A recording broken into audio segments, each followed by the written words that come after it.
Hello, UK Crime Book Club. We have a lovely blue frame around us. I seem to have selected a different frame lately. I'm absolutely thrilled we have AK Turner with us to discuss Case Sensitive, the third Cassie Raven forensic mystery. And I can't wait to get into it with you. So, Ali, tell us a little bit about the series and Cassie Raven. And do you have any book covers that you can show off? Oh, you came prepared. Of course. Love it. Of course. What a pro, eh? Yeah, this is the third book in the series, Case Sensitive. But as you found out, Sam, you can kind of read them in any order. Yeah. And they're all about the lead character is Cassie Raven. She's a mortuary technician in gritty Camden Town, working in a mortuary, and she's a bit alternative, like so many people in Camden are. She's a goth girl. She's got the piercings. She's got tattoos and all of that. But although people might react badly to that look, some people. She's actually really, really loving, caring person about the bodies in her care. And it's her mission, her vocation to treat them as though they're almost still alive, as though they're, still with us and due that kind of respect.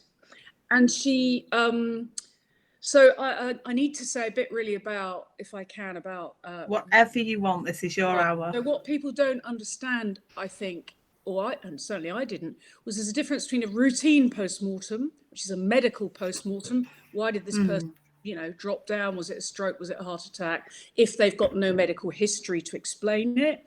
Yeah. That's routine versus a forensic post-mortem, which is one the police want to have done when they've got suspicious circumstances. So the vast majority of post-mortems carried out in this country, like 8%, are routine post-mortems. No suspicious circumstances. They're just trying to find a medical reason to tell the coroner what went on here. Why did this person just drop dead? We don't think they were murdered. And in those cases, this gives me my kind of way in for Cassie, because in those cases, she does the evisceration. That's the opening up of the body, the removal of the organs. She talks to the family. She examines the medical notes, because the pathologist will swan in and gets paid something between £50 and £100 per post-mortem, which is nothing really, and might only spend half an hour, 40 minutes doing a routine.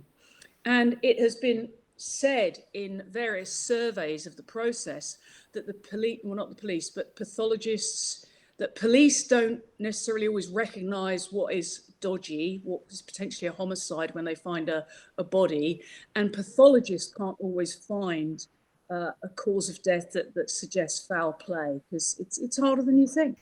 Yeah. Excuse me. It must be really, really interesting digging into different things, different aspects, because I didn't realise that there were two different kinds either. That you'd kind of expect that most postmortems would be routine. You could understand that. But the amount of things that must happen when it's not a routine investigation, there are so many things. Obviously, there must be indicators, that tell you where to look, but sometimes maybe not even that. And I think it's absolutely fascinating, and what a brilliant area to go into, but also a tricky area when this isn't your day-to-day job. Yeah, not my day-to-day job. Well, I mean, writing is my day-to-day job. Yeah. But my background is a journalist and then a TV producer making science and history programs. So I'm used to having to get very often a very heavy scientific subject and get to the bottom of it, get enough understanding of it that I can boil it down and make it into a story that is easily accessible and is not just for nerds. So, and I always loved reading books like that myself, where you actually come away and you've learned something. Yeah. You've learned a piece of anatomy or whatever. And I love those aha moments. Oh, I never knew that, So it's actually perfect for me, because I'm a bit of a nerd, I suppose. In what ways would you consider yourself a nerd? I always find this really interesting. When somebody says the nerdy, I'm like, prove it. Prove that you're nerdy. Oh gosh, you're putting me on the spot now, aren't you? Well, I mean, I have Grey's Anatomy next to my bed.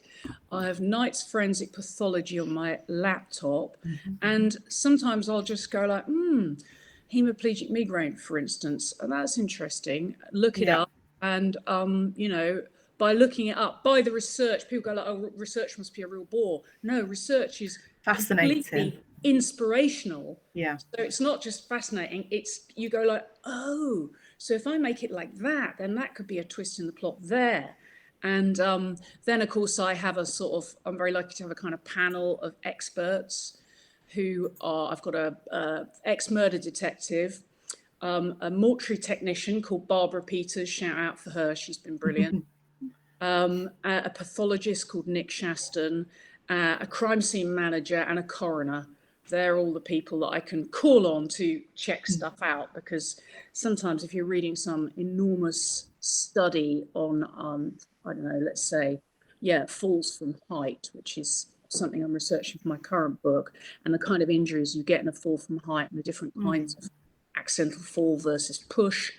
The studies are very, very arcane and complicated. So I have to phone up Nick and go, what about this? What does that mean? But yeah, super inspirational all the time. I don't know where people get their inspiration from otherwise, really. Just sit there and dream stuff up. Yeah, I think it's really interesting that studying what happens can really guide where you take the story. Yeah. And maybe even throw in other ideas for things that you hadn't thought of. Oh, completely. Sometimes I'll speak to Nick, the pathologist, and this happened on that book, on Case Sensitive. Sorry, we're always on the next book, in our heads. I said, I can't give it away because, they're all always these things. And I said, what about the body came in and blah, blah, blah.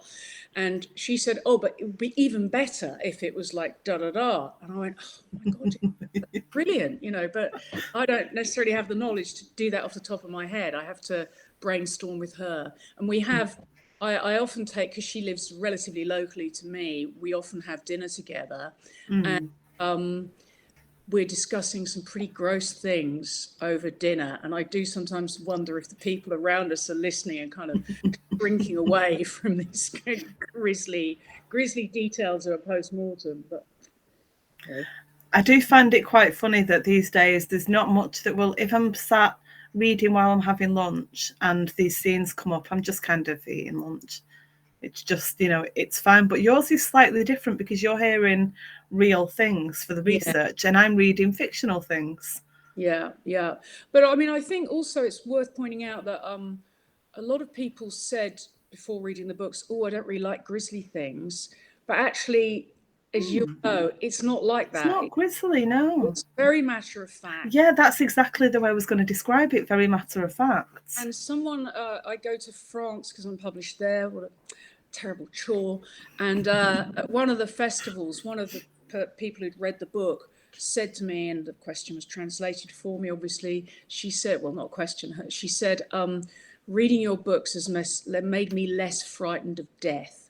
Oh. And I thought, what a compliment. What a wonderful thing to do, simply by demystifying the process and what's going to happen to you. And it's very straightforward and you'll be cared for and treated with respect. And it's just a process you have to go through if it's called for. It demystifies it. We're what the academics call a death-denying society. Yeah. We don't really like death being close to us. And yet I think if you understand understand what happens to the body after death and the processes and so forth, then it's less scary, I think. Yeah, absolutely. I think it's always going to be something that's a difficult topic, but the more you understand, it's the more you know. Yeah, and the books I find grisly and really hard to read are sort of serial killer type books. And in those, sometimes the detail of injuries and violence and fear and everything are being dwelt upon. And I don't like that. This of course, there's thrills and suspense in this, but it's not about grisly, gory, the blood spattered up the wall type of thing. It's just not like that. We've got lots of hellos already, so hello everyone. Thank you for joining us. These are familiar names. So Mills is saying she absolutely adores Cassie Raven, which she has already been sharing in the group all week. I'm a massive fan. I need to read the first two books in the series. So I've read Case Sensitive. I need to go back and start from the beginning because I absolutely love Cassie Raven. That's so What cool. a brilliant character. What do you like about her? Oh, see, putting me on the spot. Yeah. I like it. She's really, I said this before we went online. It took me she has 10 years on me learning who I am and how I am in the world. You know, she really knows who she is. She's still developing through the story, but she knows who she is. She knows what she wants and what she likes. She's very human. And when we start off at the beginning of the book, she's having a real crisis of conscience. You know, it's kind of, well, what this career that she loves and has been so important to her, she's just kind of lost her faith in it. She's just not feeling the same. And I can't imagine there's anybody out there who hasn't experienced that. So all the way through the book, so many things that happen, not just with Cassie, but with Flight as well, really resonated in different ways. Like we talked about the glasses because of the health issues that I've had this year, you know, the blue light blocking glasses, and you're talking about hemiplegic migraines, which thankfully it doesn't seem to be that's what I have. But you know, and how debilitating they could be. I mean, I could literally sit here and list everything from throughout the story that kind of resonated in some way. And you write with such depth. You know, you take so few words to say so much. Oh, that's such a compliment. It's so beautifully written. I just loved it. I think it was Orwell who said, you know, use as few words as possible and never use a long word where a short one would do. And it's very often it's a process of filleting out the unnecessary to hone it down. But that's lovely. Thank you. Well, I'll be telling everybody I've absolutely loved it. And I will be going back and starting from the beginning. You've just hinted at book 4. So where are you with that at the moment? Are we too early to ask? No, I'm 40, as of today, I'm 47,000 words in, which means I've got about another 30,000 to write.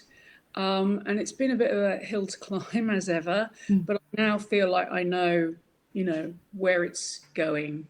And I mean, obviously I knew the outline from the beginning, but then you get into the middle of a book. It's the worst part of the book, sort of 30, 40,000 words. You're like, oh my God, it's another 40,000 words to write. And how am I going to get from A to B to C to D, you know, in an interesting way? And not, there's a great danger in crime books that you simply go, so-and-so goes to see the next suspect, or, you know, gets information from someone that fills in another part of the jigsaw puzzle.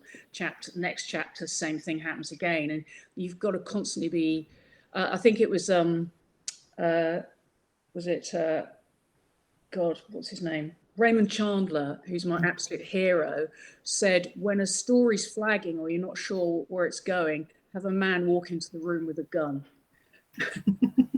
And I think that's great. And I mean, you know, there are no guns in Camden. Well, not amongst the good guys anyway. But I get the principle. Now and again, you just need to kind of jiggle things up a bit and have something really unexpected happen. Which is quite frightening in a way. You just kind of throwing something in and going with it, but that's that must be scary but exciting all at once. Yeah, no, it's great when you have those moments to go, oh, I know what could happen next. Usually in the middle of the night, and usually I forget to write it down and forget it by the morning, but you know, eventually it come back to me. And that's part of the process. You spend half the time in abject fear that you're not going to be able to write the next chapter or make the story work, and half the time like ridiculously excited because you've worked out how you can. So it doesn't get easier with each book? Is that what you're telling me? No, it really doesn't. And I think everyone says this, the debut is the easiest to write because everything's fresh. You're not under any time pressure. You've got to write the whole book and then it gets submitted to the publisher. And everything's fresh and clean. You're not having to remember what happened 2 books ago. And you're not having to develop the narrative arc because characters can't just kind of turn up, solve a crime, that's it. You know, you've got to care about the character. They've got to end up slightly different at the end of the book from the way they were at the beginning. Their relationship has got to change. So you've got to have it becomes by book 3, by book 4, as I'm doing now, it becomes like kind of giant Jenga in your head the way everyone's interacting and where Cassie's at and so forth. And it's so easy to make a mistake. But the subject of this book, I'm really was really excited about, and still am. But I've just, as I say, kind of broken the back of it, I think. And it's basically trying to tap into the idea, because Amy Winehouse is a great big Camden character, as you know, and one of Cassie's heroines. And it's kind of thinking, what would happen if a star like Amy Winehouse died today, possibly in very slightly mysterious circumstances? TikTok and Insta and all the rest of it would be all over it. True crime detectives, that it would get the Nicola Bulley treatment. Yeah. And so I'm looking into all that and what that does to a police investigation. Which must be a really interesting thing to look at, because without wanting to kind of put any of my own opinions or anything, because I absolutely know nothing. I mean, the things that we read in the newspapers, that you accept as fact, are often not. So how much do I really know about what happened remains to be seen. But discussing something like that in a story and following the threads and coming up with the outlines. And we've had so many people, when you've got people on TikTok on the phones in the woods near where somebody died, I mean, the mind boggles. And you're going to incorporate things like that into a story, which makes it interesting, which makes the idiots in the wood a little bit more human, which is quite a difficult thing, a difficult balance in a book, to have so many characters that are some that we really like. It's really easy to dislike characters, but that can be good for the story as well. And you're going to juggle it all. Yeah. I mean, spoiler alert, I'm not particularly going to juggle it. I thought it was disgraceful what happened with the Nicola Bulley stuff, and people showed no respect to the family. They were just saying, I mean, I just didn't get into it on social media because they were saying the most ridiculous things about pathology that I knew were wrong. And I talked to Nick about it, and she was just like, people don't understand. And of course, you can't explain stuff in 30 characters, 50, 180 characters, whatever it is, and social.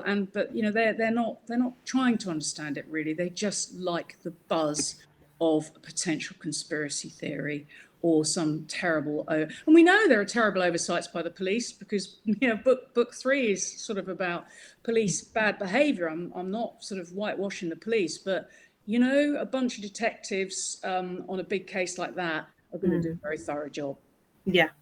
And some armchair detective who's basically just looking for clicks, because that will increase their ability to monetize their site, and not the people you should trust.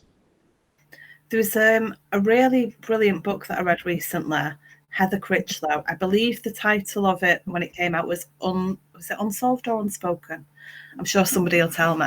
Brilliant book, and it handled true crime within a crime fiction setting, and it's a really fascinating way to look at things, to kind of see things pared right back, really looked into, and hopefully we get an insight into why people are behaving the way they do, but then maybe they'll see it as well. Yeah, and I mean, there's nothing wrong with responsible true crime. I made and occasionally still make television documentaries, and one of them was about JonBenet Ramsey.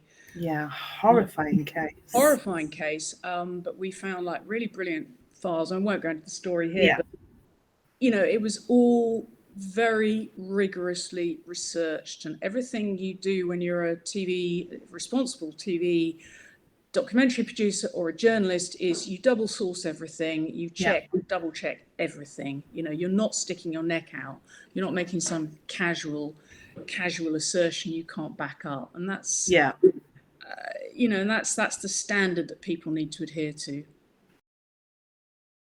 I think you hit it there with the word responsible. You're going to have responsible journalism. You're not looking for clicks. You're looking for answers. You're looking for truth. You're looking for closure. All of these important things. Yeah. I thought you were going to speak then, so I thought I'd give you a second. But it's fine. I'll go back to what Mills was saying before. Absolutely adore Cassie Raven. Somebody has said, "Hi guys, massive Cassie Raven fan. Thank you so much for the character." And Mills is saying, "I think I'd have been drawn to Cassie if she was a real person when I was hanging out in Camden." Oh, So that's interesting. You hang out in Camden. Camden has, I mean, even abroad, even when I go to France or wherever to these events, they go, Camden Town. You know, they've heard of it. To me, it's just, you know, it's another London borough. I mean, it has significance in London, but yeah, it does seem to have some people know its reputation for being alternative, and the music scene and the drugs and the crime and everything, which, you know, which makes it a very handy place to set a crime book. And when I was first in London in my early 20s, I used to go there practically every Sunday, you know, to hang out at Camden Market and, yeah, feel really dangerous and smell cannabis in the air and stuff like that. it's one of those places that you hear Camden and you automatically think it's cool without ever having gone there. Yeah. There's just so much going on. Yeah, and I mean, it's very kind of touristy now, really, really, really busy. But yeah, it's still got that bit of edge. It's not, and it's very gentrified. I mean, housing is wildly expensive, Wow. which is another issue I address in all the books, really. Yeah. That he's just an ordinary working class person who was raised in a council flat by her Polish grandma, because her parents are dead, she thinks. And you know, the struggle for someone like that who's just on an NHS salary to even to rent anywhere. The average rent in Camden is £2,000 a month. It's just insane. So you know, I Which love. leads us nicely to our choice of Cassie's home. Oh yes, indeed. That's exactly why she's on a narrowboat now, because she was offered, and I did my research, and this is exactly what happens in Camden. She'd been in a hard to let council flat, but they were knocking it down to build some, you know, apartment which would be at least part private, not nearly so many dwellings for social housing, and offered her a flat in Enfield, which is what happens. You know, people get pushed further and further out of the centre. And she's Camden, you know, written through her like a stick of rock, so she doesn't want that. And luckily, I was able to give her a fictional solution, which is that an old buddy of hers from squatting days has a narrowboat on the canal with a permanent mooring, which is that they do exist. And he gets her to look after it because he's going off to Goa for a year or two. So it's great, you know, because it gets you right into the atmos of Camden and the canal, and it's you know, it's very, alongside all that grunge and grit, it's very beautiful actually. Somebody has said, one of I can see who it is. No, I can't see the name. I want to be Cassie Raven when I grow up.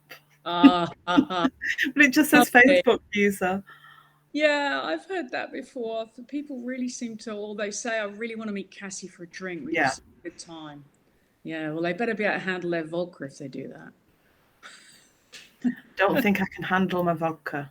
Lager probably, but vodka maybe not so much. No, fair enough, fair enough. Laura Hamilton says, I think I need to get into these next. Currently working on my David Fennell homework. So. Oh, Davy Fennell, a friend of mine, lovely guy. Yeah, absolutely wonderful. Yeah, he's adorable. And Laura had bought, I believe, 2 of Davy's books and then not. They'd been on a TBR for a while, and she just bought the most recent one, The Silent Man. So yeah, get cracking, because you've got more books now, Laura, more homework. AK Turner. We have a very, very similar taste in crime fiction. Oh, well, that works then. So the thing is, Laura recommends books to me and I go, yeah, absolutely brilliant. I'll read that. And then it goes on the list. And then I read for the interviews. And it's very rare that in between I get to pick things up.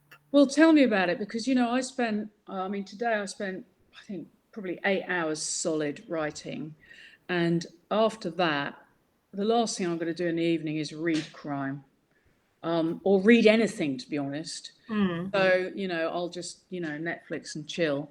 And I'll avoid crime on there as well, to be honest. So I read like 20 minutes before I go to sleep at night. That's it. And I do read people who I like and admire, like Davy. But I also try and read stuff that's completely left field. Because it's good for your brain, I think. If you read your genre all the time, you could get a bit formulaic. So I'm currently reading An Act of Oblivion by what's his name, Robert Harris. I was going to say Robert Harris. Yeah, I've Yeah, got the book. right. I haven't read it yet. It's slightly tough going, but I'm reading it partly for research purposes, because not for a book, but because I'm also a City of London history guide. Which was going to be one of my questions. Sorry. So let's get right into that. Typical journalist taking over the interview. No, that's absolutely fine. I'm just here to listen to you, so the more you talk, the better. Yeah, so tell us about your business. Give us your website name. People can sign up for a newsletter, I believe. That's right. So the most important one for this is anyalipska.com. That's my old pen name, so it's just easier to keep the website and my newsletter. anyalipska.com. I'll pop a link in now while you're discussing it. Oh, brilliant. And then the website, so I'll talk a bit about why I ended up being a history guide. I started doing less and less TV and more writing, and you do get absolutely square-eyed and your arse gets chair-shaped, I'm afraid. So I thought writer's bottom. Yes, writer's bottom. That's much more elegant. And I just thought, I've got to do something that gets me out of the house, especially in the winter when it's like the light comes down. Oh my God, it's awful.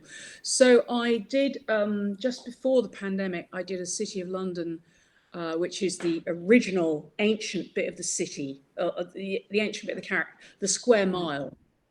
The old bit that the Romans established and has so much medieval history and so forth. And I did a 1-year course that turned into a 2-year course because of the pandemic, but over Zoom. And so I got my badge from the Lord Mayor, the City of London Lord Mayor this is. And now I drag people around the city, telling them about history of troublesome women, or Roman London, or the history of crime and punishment. This Saturday, I just took them to Wapping, which was where pirates were executed, and there was lots of smuggling and a very infamous murder called the Ratcliffe Highway murder that P.D. James wrote about. So, it just gives me a completely different way of thinking, a bit like reading outside my genre. It's really exercising my brain. Well, I know that I am signed up to your newsletter, so I look forward to all of the different walks I can go on in London. Oh, yeah. I absolutely love coming to London. So I should give you the website for that one, and that one is londonhistorywalks.co.uk, not com. So londonhistorywalks.co.uk. I will drop this link in as well. Bless you. Oh, that's a good picture already. A good, is that a painting? Yes. So you're all going to have to go and have a look to find out exactly what I'm talking about, because we're not going to give you any more information. You can go and have a nose there. Do your own research, yeah. Yeah, absolutely. There are obviously going to be some types of research that are more difficult than others, and it might not all relate to post-mortem things. There's a lot going on in the story. Mm-hmm. Has there been something that was particularly difficult to look into? We know that you've had some surprises with things where they've taken you off in maybe a different direction. Yeah, again, difficult to talk about the details of those because they give the game away. But I think the legal stuff is quite difficult. Okay. Because you can read the legal stuff online about what's happening in a court case, or how you correctly have to access people's bank records, the reason that you have to do the process of going before a judge, all of that. I think we just think, well, if the police want to look at someone's bank records, they can. No, they can't. It's you have to jump a lot of hoops. So that's, do you know what? It's quite boring research, that. So maybe that's why I find it quite difficult. Whereas, I can happily flick through Knight's Forensic Pathology, looking for the details of drowning and diatoms in your bone marrow and stuff. Love it. But I've got more of a medical bent than a legal bent. I think I could never have been a lawyer, but I could have been a doctor in another life, probably. Don't think I could do either. And Nick, my pathologist, reckons I could probably do a post-mortem. I mean, just the evisceration bit, obviously, not her bit. Which is a good skill to have, you know. Yeah, I can imagine it would be a great skill to have. I wanted to. We talked a little bit about Cassie, but I immediately liked her. You know, when you pick up a book and you start reading and you laugh and you think that there's just something here that I know I'm going to love. And I mean, the book starts off, she's trying to sleep. Now, this is first or second page. We're not going into spoiler territory. In fact, I think it's even on the blurb. I don't tend to read the blurbs until after I finish the book. Yeah. No, you're right. Because in the blurb. I can often pick things up from the blurb. Yeah. But so can you remember the opening scene? Well, I happen to have a copy right here, so she's I can remember the scene. She's lying on a narrow boat and she wakes to the rhythmic shot of water against the timber hull, which is usually a comforting sound, but then there's a kind of knocking at the back of it that's not right, and she knows there's lots of flotsam and jetsam ends up in the canal and ends up banging against her boat, like, you know, discarded trainers and cool boxes and all sorts. So she thinks it's that. She can't ignore it and get back to sleep, so she's really annoyed. She goes up top, and guess what it is? It's a body, and I think the slicked head of a man breaks through the waves and bangs against the hull, and she realizes what it is. And although she sees bodies, you know, 4 or 5 bodies a day at the mortuary, this is a little bit close to home. Yeah. It's not quite the same, is it? You know, you don't expect your work to follow you home. No, quite. Not when you do what she does. So. Or in this case, she's got to follow the body to the mortuary, as it were. Yeah. We've just got an evening from somebody. Hi, Tony. Tony Millington's just joined. He said, better late than never. You can catch up, Tony. You're fine. Make him ask a question as a punishment. Yeah, Tony, there's your penance. Ask a question. Yeah. We're going to go into... I often ask authors if they have ever acted out a scene to help them with the writing. You know, we've had lots of different things. We've had... somebody had a fight on the end of Whitby Pier. Somebody asked their husband to, and I kid you not, tape them to a chair so they could see if they could escape. If it was me, my husband may have left me still sat there. Bit of extra tape over the mouth, I can imagine. Do not stop talking. Yeah. But in your book, you've actually got 2 of the detectives, and I actually wrote the names down because I knew I wouldn't remember. Well, I suspected I might not remember in the heat of the... will I remember when we're on camera? But Stedman and Willits. So Stedman, do you want to talk about the scene that you've actually got? I mean, this isn't something I acted out. It's something that the characters act out. Stedman is the boss cop of the investigation, the senior investigating officer, and they're investigating a mugger who puts people in headlocks. He's a big guy. Puts people in a headlock and actually closes their airway to the extent they lose consciousness and then robs them. And that, again, was an actual case that happened. In fact, the CCTV's disappeared, which annoyed me, but, you know, I'm absolutely confident it happened, and it was at Marble Arch. Anyway, so they've not come across this before as a technique. So the SIO says, Dean, come up here, get up here. What height are you? Dean says 5'9", and he goes, okay, and he puts his hand round and sort of makes as if to lift him off the ground to demonstrate the technique of the mugger. So yeah, I haven't personally tried that on anybody. Might be a little bit dangerous, but if you acted it out properly, but you know, just kind of getting the heights in and the arm placements and things like that. Have you done anything like that? Yeah, you definitely do that sort of thing all the time. You know, how would a person turn where would this person be if someone's firing a gun, and would you be able to leap across in time to do that? And I mean, obviously I'm constantly up and down the canal in Camden thinking about, you know, how you get on and off boats and the struggles of... I actually went on a friend's boat actually down Cassie's Reach the other week, which was pretty thrilling.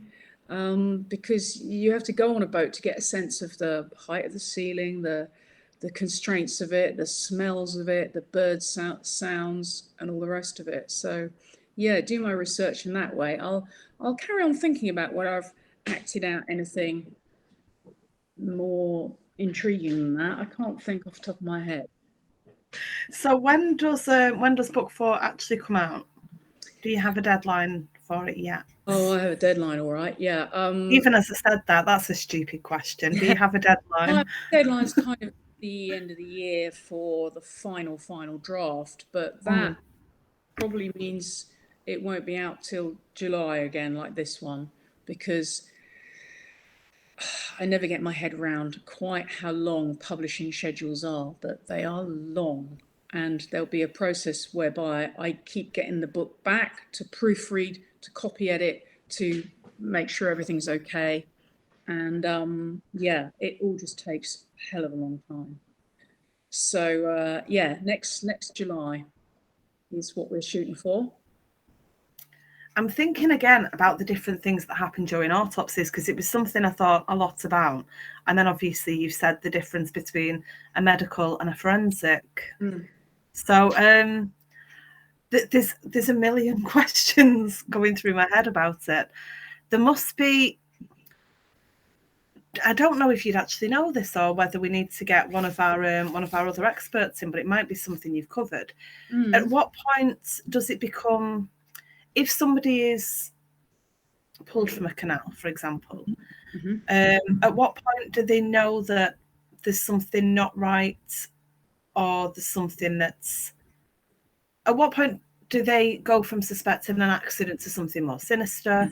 But with different things, it's making me really wonder about what would it be? Could it be something that,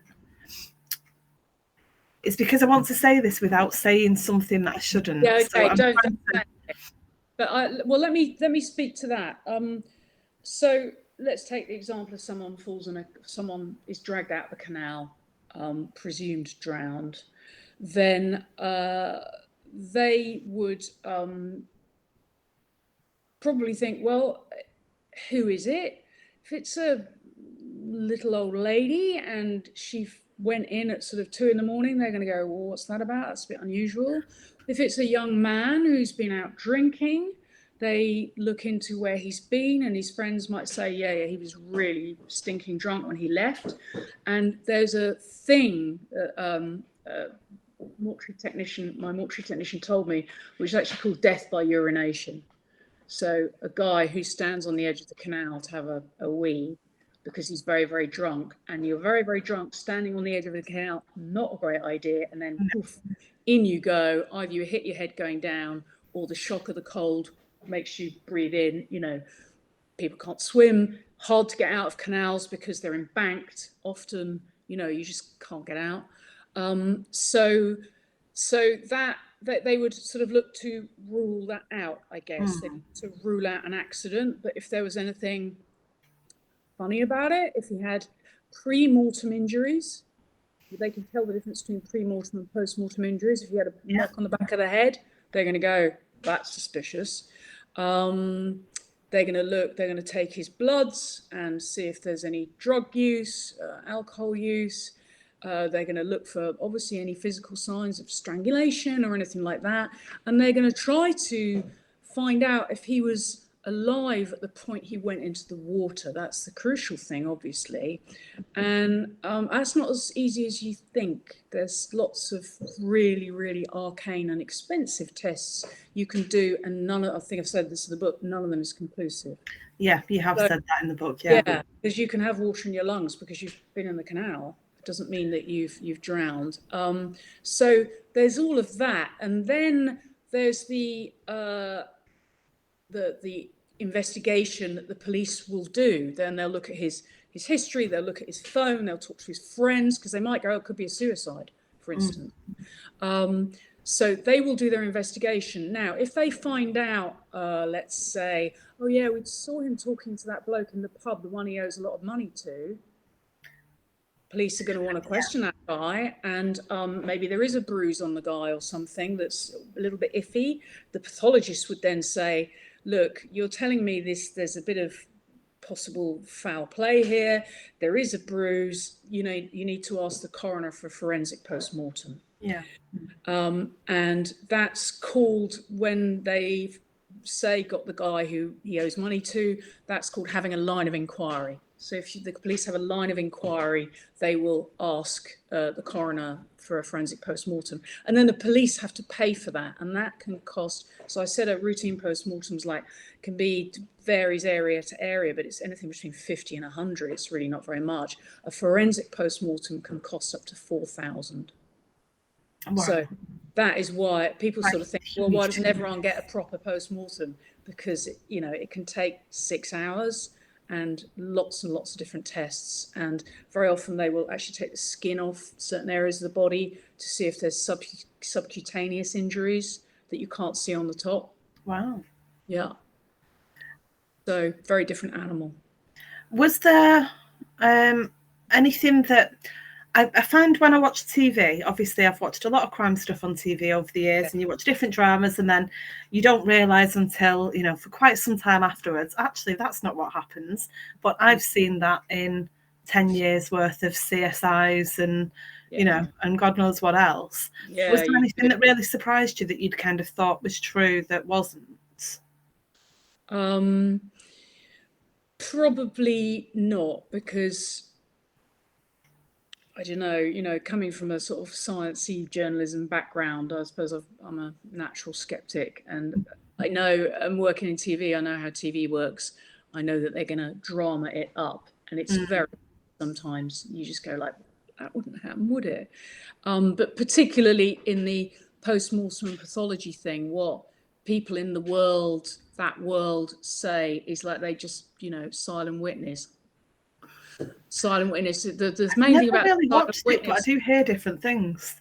Yeah, well, okay, two things that are, and it's a drama. It's a very, very good drama. So I'm not knocking it, but two things. One is the look of that autopsy suite. It's all white and clean and all the rest of it. And I think they even wear white. Nobody wears white in a mortuary. This is a director's vision of what he wants it to look like. He wants it to be pretty, and white is a great thing to light. But no, they wear blue scrubs and they're covered in blood. And the floor, when I went to a post-mortem, I attended one years ago, the floor was like swimming in a mixture of bleach, blood and bodily fluids. It ain't pretty. And I never would have known that. Yeah, and it's got a very distinctive smell. So there's nothing, it's quite grungy, not surprisingly. And there's nothing grungy about Silent Witness that I've seen. Forgive me if I've dissed Silent Witness inappropriately. You're allowed an opinion, an educated opinion. Well, I just think maybe they've kind of grunged it up since I used to watch it. But yeah, and there's that. And then I think it's in Silent Witness, isn't it, that pathologists go out and do investigations? I honestly don't know. I haven't seen that for a long time. You see that sometimes in crime dramas, and I think I'm right in saying Silent Witness, they go out and start doing investigations. Never, ever, ever, ever happens. And of course, mortuary technicians the same, to be honest. But Cassie's a maverick, and she gets hooked on cases and goes to do her own thing. But yeah, never a pathologist. It's not like normal practice at all. In fact, they would very rarely, they'll only go to a scene where the scene is really, really important to the crime and it's not. So they wouldn't go, a body pulled out of the mouth, they wouldn't go. And you'd think, wouldn't you, bodies would be taken to the mortuary in an ambulance or something? They're not, they're taken by undertaker's van. I think I did know that, but I think that's possibly down to where I live and having seen a few of them. Oh. Not necessarily anything, bad as such. Just we'll not do this live. We'll move on. But let's talk about the humour, because I said it was one of the first things that I noticed, that immediately a similar sense of humour. Certain things that go through Cassie's head, I'd be thinking the same thing, and it really just resonated and made me chuckle. resting cop face at one point. I remember that really just made me laugh. And I went off to make a cup of tea and I was still chuckling at that one. Oh, I'm so pleased I to hear love it when there's like a play on nothing. something that we're familiar with. Yeah, we like nothing better than making people laugh. Well, I do anyway. Yeah. So yeah, amid all this kind of, it's very much not, has moments of darkness, of course it does, because life is full of darkness, but it's also funny, I hope, and a laugh. And the people in that world, and Cassie's like super respectful to the dead. She sees herself as a kind of handmaiden at this kind of no man's land, this crossing point when people are to her and not really quite gone yet. And we should have said, I should have said, the Cassie's special power, or she thinks it's her special power, is that she thinks she can sense the last thoughts of the dead. And that's why she feels so connected to them, because she feels like they're still alive and they're trying to tell, and they're telling her things. Now, it's not necessarily supernatural, although if you're into that, you could believe it's supernatural. Yeah. But we're always aware that Cassie could have worked it out by noticing that thing or that thing or that detail, or hearing something from the family that, then clicks with some detail on the body. So, yeah, now why did I start talking about that? The humour. Yeah. So people in that world, people in mortuary world, pathologists, cops, they all have gallows humour. Yeah. You have to survive, I think. And although Cassie won't allow any disrespect to be shown. There's nothing off colour allowed around her. Nothing. That phrase stuck out with me, off colour from the book. Yeah, that's right. So she's like, no, we treat these people as guests. Yeah. But nonetheless, there's still some perfectly fine gallows humour, I hope. Yeah, absolutely. And the people who use the off-colour gallows humour do get put in the place in various ways. So there is a line with. If there's anything off colour, so she's got a fellow old lag mortuary technician called Jason, who's been in the game. He's in his 50s and he's been around forever. And he doesn't really like. She's the senior technician, so it's a little bit awkward. But she, it's her mortuary, her rules. And if he says anything off colour, she's on him like a ton of bricks. Yeah. Which I think is a good thing. It's seeing it in practice. So you might have people who are starting, I don't know, I feel like I'm doing a discredit to young people by saying this, because they're sure smarter than I was at their age, probably smarter than I am now. But when you're younger in a position of trust and there are people above you doing the wrong thing, it's a really hard thing to stand up for. Yeah. It's really hard to put yourself in that position where you think, actually, no, that's not right, and wondering what's the right way to deal with it. So it's really nice to see characters in books giving you actual examples of how to do it and what to call people inside your head and what to say out of your mouth, which bit in there, which bit you let out. Yeah, she's got some pretty salty language, but most of that is in her head. Yeah, I do like that. We've got similar things that I can almost hear the eye rolls at some of the in some of the chapters, which I really like. Tony's saying he tries to put gallows humour into his mortuary scenes. And Leslie's just joined us. Hello, mortuary scenes? So, he has detectives, Watson and Monteith, and there are some... Yeah, you are funny, Tony. Can definitely say he's funny. Brilliant. So, other than... you were saying that you try to not exclusively read crime. Mm-hmm. So what other things? So you've been reading Robert's... Yeah, I've been reading Fatal...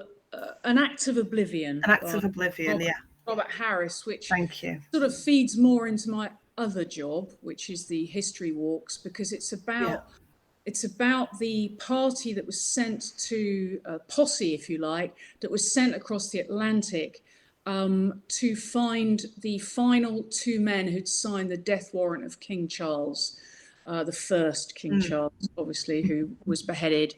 So they were Puritans, who were in favour of Cromwell. And so it's a little bit arcane, but yeah, it's a good read. I like reading history stuff, but I do read crime as well, particularly if they're people I know. I love Davy Fennell's work. I just read, for people who are into cozy crime, I just read, I wouldn't say it was normally my thing. I like something a little bit more gritty and darkly humorous, but this was really good. I loved it, and it's called Murder at Church Lodge by Greg Moss, who incidentally is the other half to Kate Moss, the Yeah. writer. Yeah. Greg has been on with Kaz on here a couple of times. Oh, there you go. With Kaz. Caroline Maston. So Oh, she's our other interviewer. Oh, right. I see. Well, So one of the that's other good. interviewers. I'm missing out Karen here, but Right. I just read The Killing Kind by, not The Killing Kind, no, I didn't. The Close by Jane Casey. She's a terrific writer. What else? Oh, Doug Johnston, The Opposite of Lonely. The Skelfs books are very good and very much sort of in my area. So I like them. Yeah. My favourite non-crime actually that I read in the last year I still think about it was Still Life by, I think it's Deborah Winman, is it? I haven't read it. I have been told great things really about it. Really, really good, yeah. Not crime at all, but really wonderful book, yeah. I did show this off Tuesdays with Maury. Have you read any Mitch Albom? It took me a while to have time and trying to, but this was a 20th anniversary edition. But Mitch Albom, he wrote The 5 People You Meet in Heaven. I've got The Next Person You Meet in Heaven to read still. I do most of my time is devoted to reading crime. There's not really much time because it's my job and it's my passion and my hobby. So there's a lot all at once. Let's just hope that shelf doesn't one day fall over and splat you on the floor. It's pretty well done at the moment because in many interviews, books have attacked me. They're trying to get my attention in any way possible. Yeah. Well, hopefully Cassie will leap out of the shelves at you, demanding to be read. I'm definitely going back for those first 2 books, and then I'll read the 3rd one again. Hopefully by then you'll have got to the 4th one. Yes. So be so slow, but they do take a while. Some people write, some authors, friends of mine, write 2 or even more books in a year, and I just don't know how they do it, really. No. I mean, they're different kind of books, psychological thrillers, maybe, stuff that doesn't require a ton of research, perhaps, but still, thinking time. It's a lot of words on a page. Owning and editing. It's a lot of words on a page. I mean, I was very proud and pleased with myself that I wrote 1,000 words today. Well, it's a lot, It's a lot of words. It is a lot. It is because there's so much more that goes into it. Yeah. It's not like writing a laundry list, that's for sure. Yeah.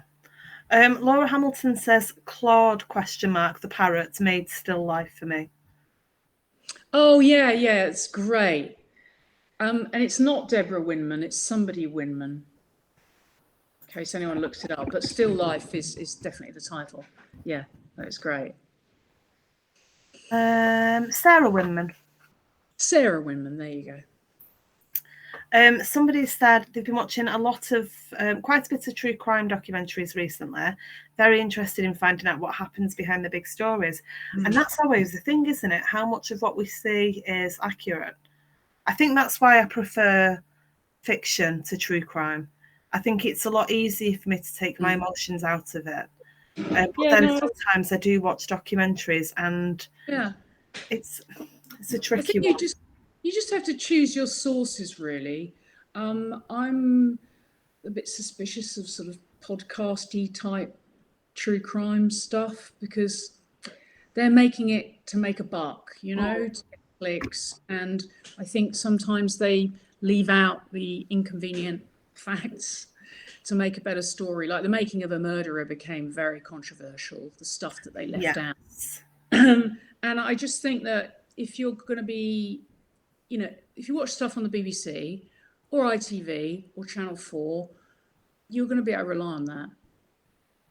More or less. I mean, there'll be exceptions, but I've been making programs for those broadcasters, and by and large, the producers will be very, very careful because they feel very exposed if they get something horribly wrong. Yeah. And There've been some really, and they're not trashy, you know, they're not treated in a trashy way. So there've been some fantastic true crime dramas that stuck very closely to the original stories. The most recent one being The Sixth Commandment, which, if you haven't read, I would definitely recommend. It's about the guy who inveigles his way into the home of elderly people and pretends to love them. Oh, okay. So I read the story in the press at the time. I went, oh, that's horrible. I don't really want to read about it. But actually, it's really superbly made, and very accurate, and made with the agreement of the families. So, you know, that's a lot better. The other one I really liked was the Steeltown Murders. Okay. And that was, again, very much with David Morrissey, I think. And that, again, was very closely based on stuff that happened. Oh, and White House Farm, ITV did that. Oh, okay. I haven't watched it, but I do remember the case. Great, yeah, that was great. So yeah, I'll actually watch those much more than I watch drama. Because drama's a bit close to what I do, whereas if I write, you know, documentaries they can be really useful inspiration again, and research, and make me think, oh, that happened there, it could happen again in real life, you know. I mean, not in real life, in my books. Yeah, no, I know what you mean. Yeah, people are agreeing Steeltown Murders was brilliant. Laura's saying The Sixth Commandment and Steeltown Murders were recently good. So, yeah, lots and lots of things going on, and it's kind of sifting through it, isn't it, to find the ones that you know are going to be closer to the truth. Yeah, exactly. And I hope, you know, if ever Cassie makes it to the screen, and she's out on submission to at the moment by my TV agent. Now there are 3 books in the series. Then you know, we'll be looking for someone who really does justice to the facts. I mean, not obviously the facts of a particular story, but, you know, getting it right, getting the mortuary right, getting the stuff about postmortems right, because people do get their facts from telly, from fiction, from TikTok. You see it enough times and you think it's got to be true, and we're so wrong. Yeah. So I do still have that kind of journalistic nugget in me going, I don't want people to go away with the wrong impression here. So yeah, if it ever does get made, I'll be a right pain in the butt to my production company.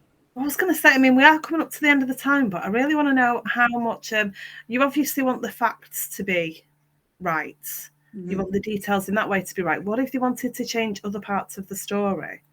Change some of the characters maybe, or change where the setting is? How would you feel about that? Yeah, well, that's a very interesting question, which I can't talk about at the moment. But yes, that has come up as a possibility. And yeah, I think you've got to be open to, I'd be open to most things except for changing the character of Cassie. Yeah. And after all, if a production company was going to buy it, option the books with the possibility of getting them to screen, they'd be buying them for Cassie and Flight and the characters. Yeah. So the setting, yeah, I love Camden, but you know, you could potentially move the setting. You tend to get a clause in contracts with TV companies in which they promise not to kill or maim your characters. Because you can imagine if they, say, made a 3-parter and they weren't going to make any more, they might kill them at the end for a great finale. Whereas, you know, I might still be writing the book, so I don't want you to kill my character. Thanks very much. That's really interesting, and never would have occurred to me that was a discussion that you had. Yeah. But it's so obvious when you think about it. Yeah, exactly. So you wouldn't be completely worried about them keeping true to your vision of it, but you'd want certain things to be the same. Well, I want it to be factually accurate, and you know, when I did have my first series optioned, and they actually got to script stage, and I sent them back 5 pages on the script saying this wouldn't happen, that wouldn't happen, this is great, but we need to explain that better, because, you know, like I say, it's important to be accurate. People don't walk away with the wrong ideas about postmortems. That's almost the whole point of writing the books, you know, alongside telling a good story. Yeah. So yeah, I'd be hardcore about that. I'd be hardcore about Cassie. The rest, TV's different to novels. Yeah, this is going to be different. going to be different. Films of novels are very often very good, but they're completely different. Yeah. That's something we could probably do another hour on. But have you got all three covers to show us as we finish? Oh God, I haven't, you know. Okay, just show Case Sensitive again, that's fine. Yeah, okay, so they're all obviously online at my website. You'll see all three covers, but this one is the latest, hot off the presses. And it got, must do a little plug here, it got the most amazing review in The Guardian this Saturday. My first Guardian review. I've already had it reviewed by The Times really nicely twice, but The Guardian said this series is not to be missed. Which is absolutely factually accurate. Thank you very much. It's not to be missed. I absolutely love Case Sensitive. I'll be going back and reading the others.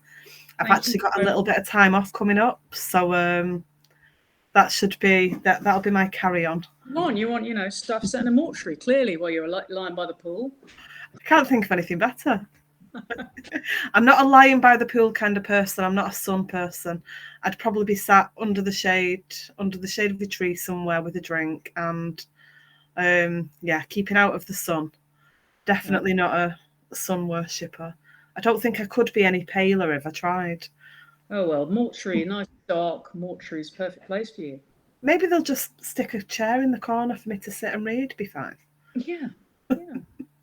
Thank you so much for coming to join us. I look forward to coming to have a wander around London as well and learn some more, rather than me walking around going, oh, that's pretty, what's that? With no clue. It'd be really nice to have a tour guide. And I look forward to reading the first two in the series. Anyone who's watching, just go and buy the first one and we'll read through them together. Thank you so much. I hope you'll come back for book 4. Thank you. I'd love to. Thanks for having me. And best of luck with all the TV stuff. Thank you. Good night, everyone.